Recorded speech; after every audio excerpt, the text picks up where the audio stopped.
میر ہزار خان مری 76 سال کے عمر میں ملتان کے ایک نجی ہسپتال میں انتقال کر گئے۔ بلوچ قوم کے لیڈر کے انتقال کی خبر پر پورے علاقہ غمزدہ ہو گیا۔ میر ہزار خان مری 1945 کو اپنے آبائی علاقے تدری میں انہوں نے آنکھ کھولی۔ میر ہزار خان مری وقت کے ساتھ چلتے چلتے اپنے قوم اور اپنے علاقے کی کچھ عرصے تک خدمت بھی کی۔ میر ہزار خان مری مرحوم نواب خیربخش مری، مرحوم بابو شیرو مری کے قریبی ساتھی تھے۔ 70 کی دہائی میں وہ جلا وطن رہے۔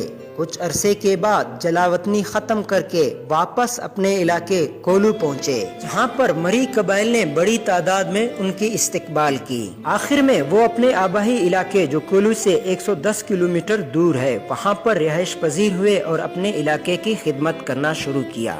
میر ہزار خان مری ایک امن پرست شخص تھے۔ انہوں نے ہمیشہ امن اور تعلیم اور ترقی کی بات کی۔ میر ہزار خان مری نے جب بھی وزیر اعلیٰ یا وزیر اعظم یا دیگر اعلیٰ افسروں سے ملاقات کی تو انہوں نے ہمیشہ اپنی قوم کی اور ہمیشہ ترقی اور تعلیم کی بات کی۔ میر صاحب کا مزید کہنا تھا کہ قومیں اس وقت ترقی کرتے ہیں جب وہ تعلیم پر توجہ دیں گے۔ آخر میں 25 اگست 2021 کو میر صاحب ملتان کے ایک نجی ہسپتال میں ہمیشہ کے لیے ہم لوگوں سے بچھڑ گیا۔ میر صاحب کی میت کو سینکڑوں گاڑیوں کے ساتھ اپنے آبائی علاقے لایا گیا۔